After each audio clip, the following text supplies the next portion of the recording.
brasileiros. Mas não é também assim, não. Os nossos púlpitos, de uma forma geral, quando você assiste os programas de televisão, você lê certos blogs, certas mídias que contêm certas pregações, ou determinados nomes entre a pregação que nós conhecemos, muitas vezes todos querem pregar que Deus dá vitória, Deus fala, Deus vai fazer, Deus vai operar, Deus vai fazer. Eu não duvido nada disso. Deus faz mesmo, Deus age, Deus cura, Deus liberta, Deus abre portas. Mas está tão bom aqui embaixo, parece, né? Parece que está tão bom aqui embaixo que nós não pregamos mais sobre a volta de Jesus. E pasme, muitos crentes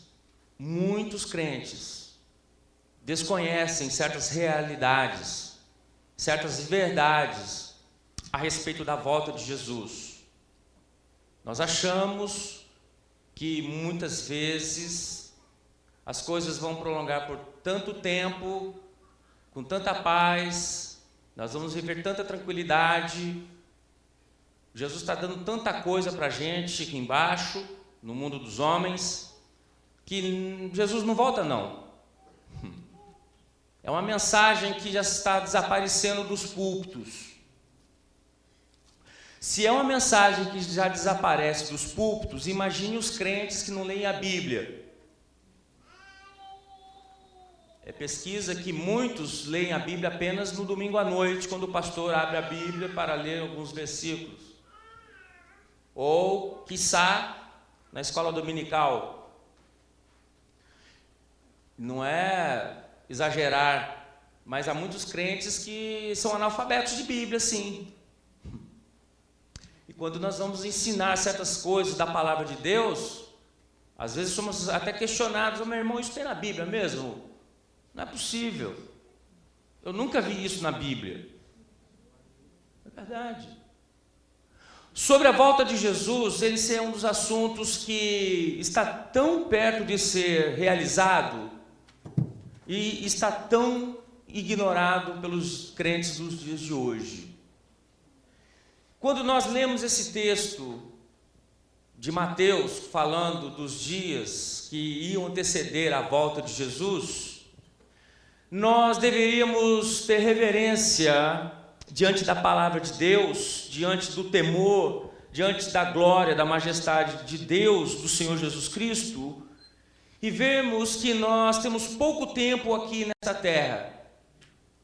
Não quero também ser um mensageiro negativista, de derrota, de destruição, mas também eu não quero ser omisso a respeito da verdade da volta de Jesus, como o próprio Jesus aqui exortou e disse que desta maneira os dias que iam anteceder a sua volta seria exatamente como nos dias de Noé.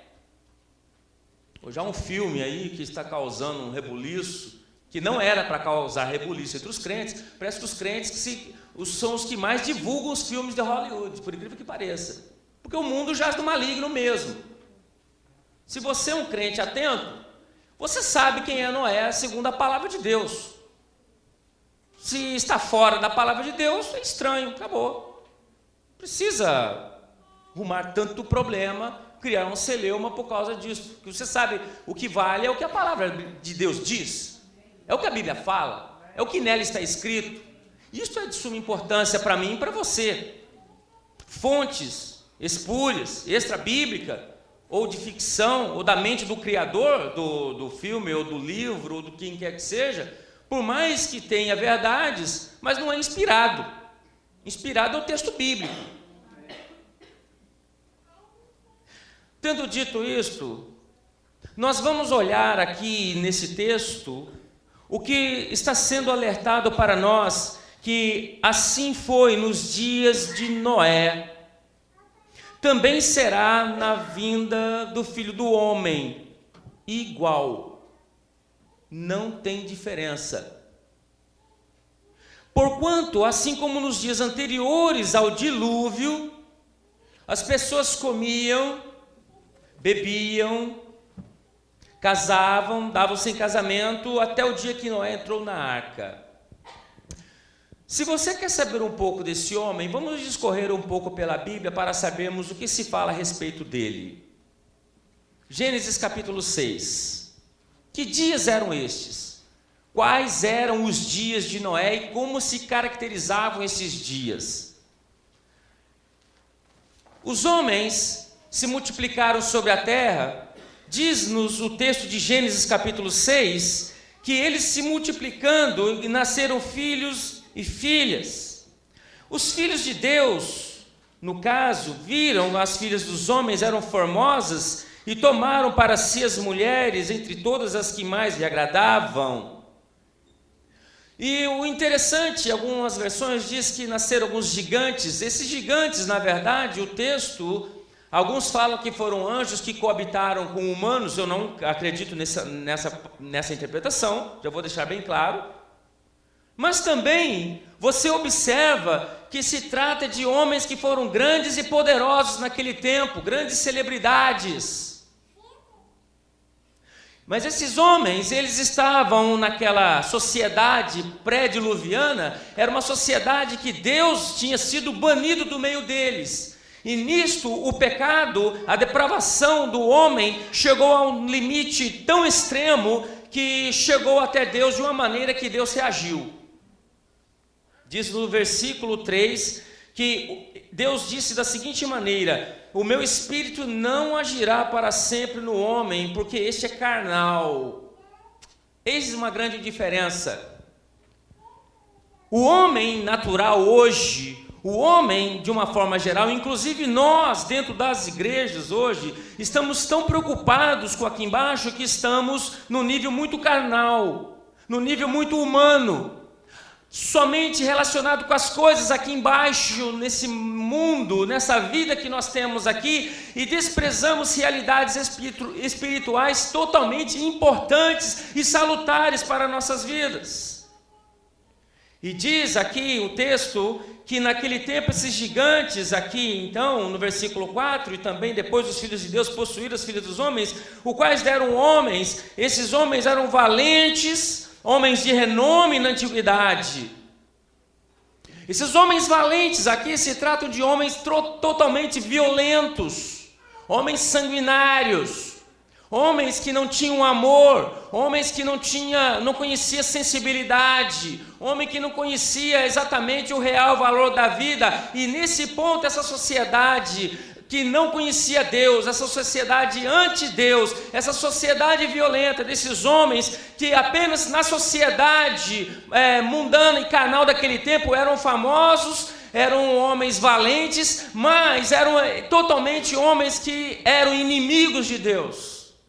E Deus falou: meu espírito não vai contender com eles por muito tempo. Interessante, quando você vai ler no versículos 5 a 7, Deus tem uma linguagem figurada e vê da seguinte maneira: a maldade do homem havia se multiplicado na terra e era continuamente uma progressão geométrica do pecado, de tal forma que o homem era mau em todo o desígnio do seu coração.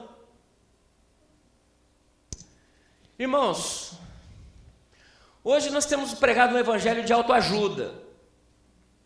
A verdade é esta, vou ser bem claro, vocês me conhecem, nós temos pregado um evangelho de autoajuda, um evangelho muito humanista. O evangelho que diz: não, você pode, não, você faz, você tem, você é o cara, você é isso, tudo, Deus vai mover céus e terra a seu favor, porque você é o filho do rei e tal, de tal forma que as pessoas não conhecem mais arrependimento, não conhecem mais confissão de pecado, não conhecem mais a volta de Jesus. Nós gostamos de chegar para o pecador e falar assim: pecador, Deus amou o mundo de tal maneira que deu o seu Filho unigênito para que todo aquele que nele crê não pereça, mas tenha vida eterna. Tudo em nome do amor. Venha, Deus te amou, Deus te ama, Deus te ama. Calma, irmão. Alto lá. Deus ama você. A mensagem desse evangelho é tão poderosa que ela é uma mensagem de confrontação, e hoje nós estamos numa realidade em que temos que viver politicamente correto, sem mensagem de confrontação, porque não dá ibope, as pessoas não vêm na igreja, ninguém vai vir, ninguém vai te ouvir, ninguém vai falar com você, as pessoas vão te evitar na roda porque você vai falar uma verdade. Deus ama você, sim, Deus ama você, sim, Deus amou o mundo de tal maneira que Ele deu o Filho. Ei, há uma verdade séria. Deus deu o Filho dele para morrer porque você pecou, nós pecamos. Falar da sociedade de hoje é falar exatamente numa confrontação entre Deus e essa sociedade, porque o homem tem pecado, o homem tem transgredido a lei de Deus, a vontade de Deus, o homem por natureza se tornou inimigo de Deus. Então não adianta termos evangelhos de autoajuda se o homem não se arrepende e não se converte do seu pecado. O problema nosso hoje é que nós gostamos de passar a mão na cabeça dos crentes e falar para ele: não, essa é uma luta passageira, não, o que você está passando é uma fase, não é assim mesmo, mas na verdade o problema dele chama-se culpa. O homem pecou e, como diz o texto aqui na seguinte maneira, era continuamente mal todo o desígnio do seu coração. Calma aí, eu não era bonzinho. Deus me amou de tal maneira que Jesus teve que morrer na cruz para pagar a penalidade do meu e do seu pecado. Isto demandou o derramamento de sangue do Cordeiro que foi adorado aqui nesta noite, nesses cânticos maravilhosos. Quando você fala para o pecador exatamente esta que é a realidade, porque Deus amou o mundo de tal maneira, porque nós éramos pecadores, e que agora nós precisamos nos reconciliar com Deus, que o nosso coração não era bom, era totalmente mau, todo o propósito e desígnio do nosso coração, somente o poder do sangue de Jesus é que pode redimir o homem do seu pecado. Essa é uma mensagem de confronto. You are hurting my feelings. Eu não sou pecador. Ora, eu não peco, eu não tenho problemas. Imagina, você está falando essa mensagem, mas a verdade é esta. Nos dias de Noé, era exatamente esta, era a proposta de vida daquela sociedade carnal, mundana, inimiga de Deus, pré-diluviana, que estava vivendo exatamente desta maneira.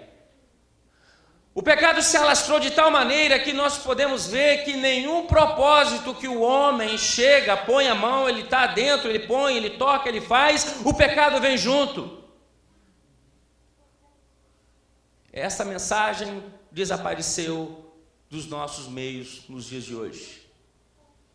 Mas Deus deu o seu Filho unigênito para que todo aquele que crê que Jesus morreu pelos seus pecados não pereça, mas que você tenha vida eterna, vida plena, vida abundante. E olha, nós estamos no tempo em que esse juízo está chegando cada vez mais. Quando você olha o nascimento, no capítulo 5, uma página ou nem uma página antes, você vai ver que Lameque estava tão cansado. A ideia é que parece que o pai de Noé estava tão cansado do trabalho, da luta, do tempo que ele estava vivendo, que ele diz no versículo 29, capítulo 5, e pôs-lhe o nome Noé, dizendo: este nos consolará dos nossos trabalhos e das fadigas das nossas mãos nessa terra que o Senhor amaldiçoou. O propósito cumpre na vida de Noé. Noé, no capítulo 6, versículos 8, 9 em diante, conta-nos a história de um homem que era justo e íntegro entre os seus contemporâneos. Íntegro e justo entre os seus contemporâneos, gerou seus filhos Sem, Cão e Jafé, e a terra estava corrompida à vista de Deus, e uma terra cheia de violência. Parece com o quadro que você vive nos dias de hoje. Violência para todo lado. Violência no trânsito. violência nas escolas, violência para todo lado, derramamento de sangue para todo lado. Ninguém tem segurança em lugar nenhum mais. Aí você pensa assim, não, mas não é possível. Isso só foi nos dias de Noé. Viu Deus que a terra estava corrompida, porque todo ser vivente havia corrompido o seu caminho na terra. Não escapava um. E ele entra em acordo, entra em cena e fala com um homem justo, pregador da justiça, apregoador da verdade, chamado Noé. Essa chamada que Deus entra em cena para falar com Noé, entre os seus contemporâneos, isso é algo único. Você lê a carta aos Hebreus, capítulo 11, versículos 6 e 7. Exatamente isso que você vai ver. Pela fé, Noé, divinamente instruído acerca de acontecimentos que ainda não se viam, e sendo temente a Deus, aparelhou uma arca para a salvação de sua casa, pelo qual condenou o mundo e se tornou verdadeiro herdeiro da justiça que vem da fé. Este era o tempo de Noé. O quadro não é diferente dos dias de hoje. Como Jesus ele falou, olha, você vai observar como nos dias de Noé, assim vai ser os dias que vão preceder a volta do Filho do Homem. É assim, desta maneira que Jesus vai voltar nesse tempo.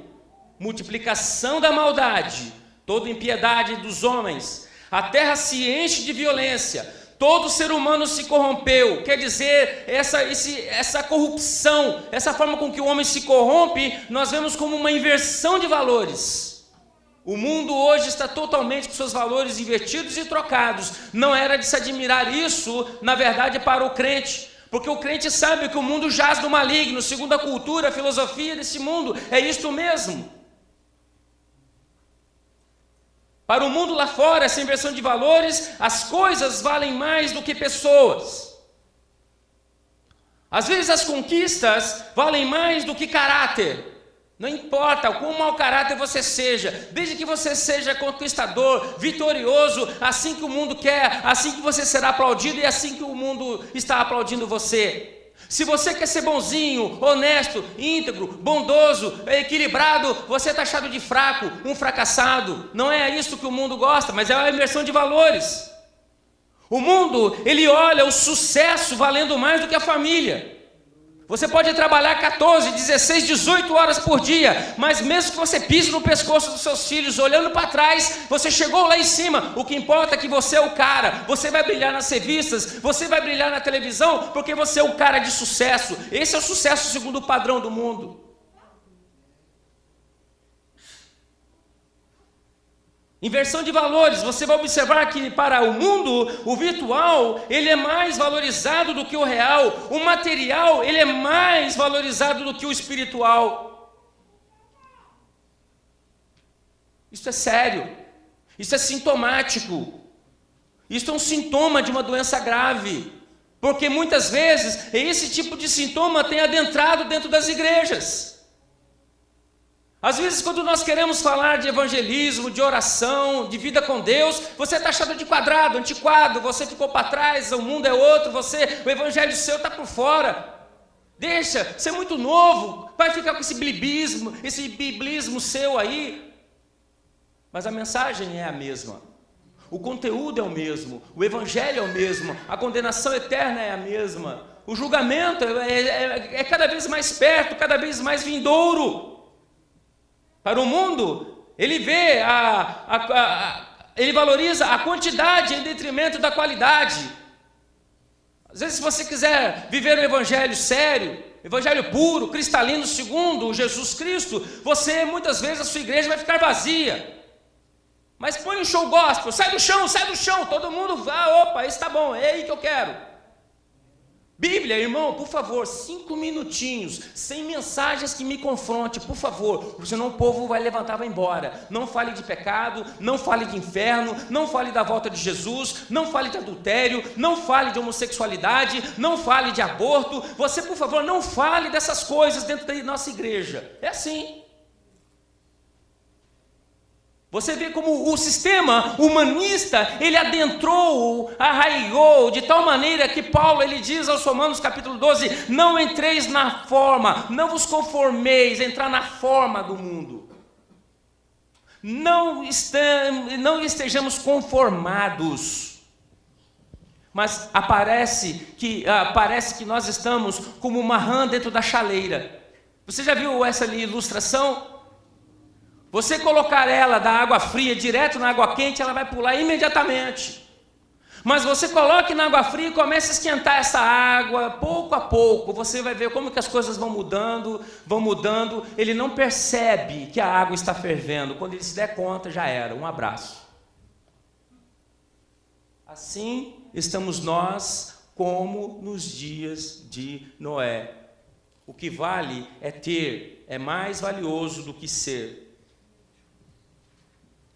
Mas o detalhe que eu quero dizer aqui nesta noite, o que eu quero afirmar aqui para você nesta noite, na palavra, é que nos dias de Noé, como diz aqui no nosso texto, comiam, bebiam, casavam e davam em casamento. Nós não somos contra, então quer dizer que Deus é contra comer, beber, casar e dar em casamento? Não. Deus é contra o casamento? Deus é contra nós termos as nossas festas? Não, o detalhe é que as pessoas tinham colocado Deus para fora dessa sociedade, de tal maneira que tudo que eles faziam era exatamente como uma afronta diante de Deus. Noé chega com uma mensagem, 120 anos pregando em algo, como o autor aos Hebreus diz, que no mundo não se via naquele tempo. Deus vai mandar um dilúvio. As pessoas ridicularizavam Noé. As pessoas escarneciam de Noé. Quando você lê a segunda carta de Pedro, capítulo 2, as pessoas não levavam a sério a pregação de Noé. Noé era sozinho, solitário, ele e sua família, pregando a justiça, a verdade, mostrando que o juízo de Deus era vindouro, era perto e estava a caminho. 120 anos com a mesma mensagem, o pregador da justiça. Será que nós teríamos essa persistência de estar pregando 120 anos e ele fazendo aquela engenharia naval, aquela grande arca, aquele barco enorme, as pessoas olhavam aquilo e achavam isso aí é um absurdo, é um ridículo, não é possível. A gente observa que às vezes as pessoas pensam que o casamento, as comidas, as bebidas, no caso é o problema. Eu mesmo particularmente não creio que seja esse o problema. O problema são as distrações da vida. É isso que o texto está querendo dizer. Simplesmente o cotidiano, as coisas dessa vida tiraram a atenção daquelas pessoas para não darem crédito à mensagem de Noé, por mais que Noé pregasse 120 anos. E aqui há uma grande lição para nós. A paciência de Deus tem limite. Durou 120 anos. Faz 2000 anos que a igreja, no decorrer da sua história, tem falado da volta de Jesus. 2000 anos que a igreja tem pregado que Jesus vai voltar, que Jesus está vindo, que os sinais estão chegando, que os sinais estão mostrando cada vez mais a volta de Jesus cada vez mais perto, e as pessoas estão ignorando o alerta que Jesus está voltando. Assim foi como nos dias de Noé. As pessoas se acostumaram e com o passar do tempo não se importavam mais com aquela grande estrutura que Noé estava construindo, não se importavam mais com a mensagem de Noé, e nem com o modo de viver, de falar, de pregar, que Noé mostrava ser diferente dos seus contemporâneos, dos outros habitantes. Mas até que Noé foi deixado de lado, continuou trabalhando 120 anos, e eles continuaram comendo, bebendo, casando, plantando, edificando, trocando, e o mercado financeiro e continuou bem, muito obrigado, e continuou todo mundo crescendo, até que ninguém mais se deu conta de Noé. 120 anos, quando diz o texto que só perceberam quando a água estava chegando. Não se aperceberam. Todos estavam desapercebidos. Noé pregou 120 anos a mensagem. Era algo inédito para o tempo dele. Ele anunciava algo inédito. Ele anunciava algo demorado. 120 anos. Hoje não é diferente com a igreja. Hoje nós anunciamos a volta de Jesus e a destruição do mundo com fogo, 2 Pedro capítulo 2. Nós anunciamos uma mesma mensagem, que Jesus morreu na cruz do Calvário para salvar, para redimir todo aquele que nele crê. Hoje nós temos que estarmos alertas, atentos, porque assim como foi nos dias de Noé, assim será também a volta do Filho do Homem. Jesus está voltando. Quem sabe será um dos nossos últimos cultos aqui na terra. Quem sabe eu posso afirmar algo a você, que nós temos que estar mais plenos da vida de Deus, mais perto de Deus, mais na vida de santidade, nos exortando mutuamente, para que estejamos cada vez mais preparados. Parece quando você cheira no ar, no mundo, há um cheiro de destruição. O mundo parece uma panela de pressão. Tudo está caminhando para o caos. Economia, meio ambiente, falta de recursos, violência. Essa sociedade cada vez mais anti-Deus, anticristã. Essa sociedade parece que te pressiona cada vez mais para baixo, querendo te desacreditar que Ele não existe, que Ele não está presente na sua vida. Saiba que o Espírito de Deus testifica para você sim, que você é filho de Deus. Testifica para você sim, que você é chamado por Deus. Testifica sim, que você realmente tem algo especial dentro de você, porque você nasceu de novo. E olha, não se engane, nós só seremos arrebatados se estivermos preparados. Às vezes eu vejo uma discussão nos Facebooks da vida. Na verdade, os Facebook ultimamente têm sido mais Facebook do que Facebook. Uma discussão de calvinismo, uma discussão de arminianismo, uma discussão sobre corpo, sobre alma, sobre espírito, alma quântica, isso, aquilo, textos, e nós nos esquecemos do elementar, que a volta de Jesus ela é certa, independente do que você creia ou não, do que você interprete do texto ou não, da hermenêutica que você tem, da exegese que você tem. O certo é que ele volta e que você tem que estar preparado, porque você não sabe o momento e a hora em que essa trombeta vai tocar e nós iremos desse lugar para sempre daqui. Está tão bom aqui embaixo, irmão. Que isso? Exagero. É assim que Paulo diz aos Tessalonicenses: quando o mundo disser que a paz e a segurança, haverá uma repentina destruição. E tem crente querendo ficar para ver. Não fique. Vá com o Senhor Jesus. Levante-se dessa vida que você está, que nós estamos, essa letargia. Levante-se dessa inércia. Seja um crente sério, comprometido com a palavra de Deus. Ser fiel até a morte. Deus vai dar a você a coroa da vida. Isso que é importante. É isso que basta. Isto é para toda a eternidade. Essa glória, essa imagem, essas luzes desse mundo, isso tudo vai passar, vai ser transformado, vai mudar, e vai ter muito pânico, choro, desespero, porque a igreja será tirada daqui. A volta de Jesus será exatamente como esses dias de Noé, e nós estamos na mesma semelhança, iguais.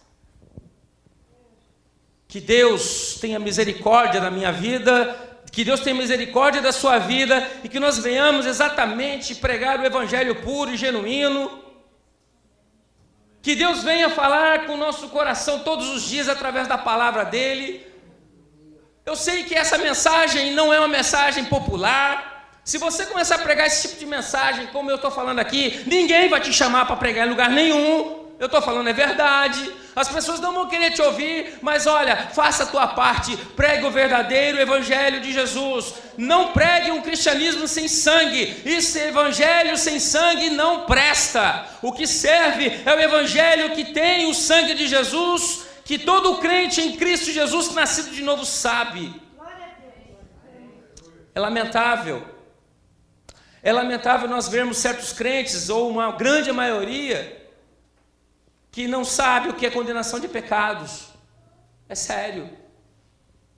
Nós chamamos as pessoas para vir à frente, muitas vezes, para resolver problemas. Que Jesus vai tocar na sua enfermidade, que Jesus vai resolver seus problemas. E eu sei, eu não estou sendo um antipentecostal, que eu creio sim, que Ele resolve os nossos problemas. Eu sei, eu creio que Ele intervém na nossa vida, que Ele cura as nossas enfermidades, que Ele é um Deus de poder, que Ele é um Deus que atua na vida da igreja. A gente fica pensando assim, nossa irmão, então está tudo perdido. Não. Continuemos servindo água, continuemos a fazer boas obras, continuemos a fazer o exercício da fé cristã, a piedade. Mas é verdade. Há muitos crentes hoje que não sabem o que é condenação de pecados. Antigamente as pessoas, quando iam à frente, quando era um apelo, quem quer aceitar Jesus e reconhecer Jesus como o único e Senhor da sua vida, para confessar os seus pecados diante de Deus, as pessoas iam tremendo, com lágrimas nos olhos. As pessoas hoje vão para frente rindo. É verdade. Você pergunta, muitas vezes evangeliza certas pessoas, eu tenho essa prática comigo. Você mostra para a pessoa a realidade do pecado, e a pessoa fala, não, eu não tenho pecado, então você não precisa de Jesus. Arrependimento sem mudança, sem transformação. Há muitos crentes que não sabem o que é nascer de novo. Tem muitos crentes que não sabem o que é o novo nascimento, e nós não vamos nos iludir, irmão. No céu só vai entrar aquele que está com o nome ali no livro da vida. Aqueles que realmente nasceram de novo, da água e do Espírito. Ah, eu quero ir para o céu, então nós temos que nascer de novo. Não nos iludamos. Podemos pregar bem, podemos cantar bem, podemos muitas vezes estar bem vestidos, podemos muitas vezes estar nos cultos, no louvor, sentindo a graça, levantando a mão. Se nós não tivermos nascido de novo, olha, nós estamos enganados e perdendo o nosso tempo. Que nesta noite, que essa palavra sirva de reflexão para mim e para você. Às vezes nós vemos tanta maldade entre os homens, e quando nós olhamos às vezes dentro da igreja, nós vemos a mesma coisa que vemos lá fora. Às vezes é difícil você fazer um negócio com um crente. Aí ficamos escandalizados, horrorizados. A gente pergunta, mas por quê? Porque ele é irmão. Ele é irmão. Mas na boa, não nasceu de novo. Não adianta. O céu só vai entrar os convertidos. A porta estreita, diz o texto de Mateus 7, poucos entram por ela. A porta larga é uma grande multidão que entra, é fácil. Essa é a grande realidade. Nós temos que mostrar essas verdades para o nosso povo, para os nossos crentes, que não sejamos enganados. Mas o certo é que ele vai voltar. E olha, pode ter certeza que o dia que ele voltar, essa dor que você sente, essa decepção, essa tristeza, essa lágrima, ele vai enxugar dos seus olhos. É certo que, olha, novo céu e nova terra, e nós vamos reinar eternamente com Ele. Mas não nos iludamos. Tenhamos que estar preparados. Tenhamos que ter fé em Deus. Impressionante. Eu estou falando e terminando agora. Nós pensamos assim, você pode pensar, mas por que fé em Deus? O que tem a ver eu crer em Deus e a minha salvação? Tudo. Olha, não é por causa dessa loucura, 120 anos pregando, falando, construindo uma engenharia daquela que para aquele tempo era algo extraordinário, sem nexo, sem cabimento. Noé foi tido pela fé. Olha o que o texto aos Hebreus fala, foi pela fé, porque ele creu. Pela fé, ele se tornou um grande herói da fé ali. Senão ele não faria isto. Senão ele não tomaria essa posição. E Noé entrou na arca. Noé entrou com a sua família. 8 pessoas ao todo. Que Deus guarde a nossa família. Que Deus guarde a sua casa. Que Deus guarde seus filhos. Nossos filhos são herança do Senhor, viu, Gilson? Marisa. Que o inimigo não toque nos nossos filhos. Às vezes eles estão fora da igreja, eles estão perambulando por aí, errantes, perdidos, são conhecedores da verdade, mas que as suas orações nunca se envelheçam, e que a graça de Deus, com a mão poderosa, o arranque-os do lamaçal do pecado, que os arranque e coloque em lugares celestiais em Cristo Jesus, para que nós venhamos estar como Noé, ele e sua família salvo. E olha, Noé não pôde fazer nada pelas pessoas que ficaram para trás, mas é gostoso, deve ter sido uma satisfação para ele, quando ele viu que ele e a família dele estavam salvos. Que esse seja o propósito de Deus na minha, na sua vida, nas nossas famílias, nas nossas casas, nas nossas reuniões, nos nossos cultos, no nosso IBF, na escola dominical, que seja em todo lugar essa a nossa tônica. Vamos viver, mas porque Cristo pode voltar a qualquer momento. Sejamos preparados. O mundo, vou te falar a verdade, não fique triste comigo, mas esse mundo não vai melhorar mesmo. Vai entrar outro presidente, vai resolver, vai ter... Em quem você põe a sua confiança na sua vida? É no Senhor Jesus. Não é no presidente, não é no ministro, não é no pastor, não é no profeta, não é no seu pai, é somente em Deus. É dele que virá o nosso socorro. Quando essas coisas começarem a acontecer, diz que não é para nós ficarmos desesperados, arrancando o cabelo da cabeça, nós ficamos desesperados, errantes, batendo na cabeça. Não, diz: olhai para cima, que a nossa redenção está próxima. Esse dia está chegando para nós. Graças a Deus, aleluia. Glórias a Jesus. Meus amados irmãos, quando o nosso irmão Cássio estava falando sobre as famílias, os não convertidos,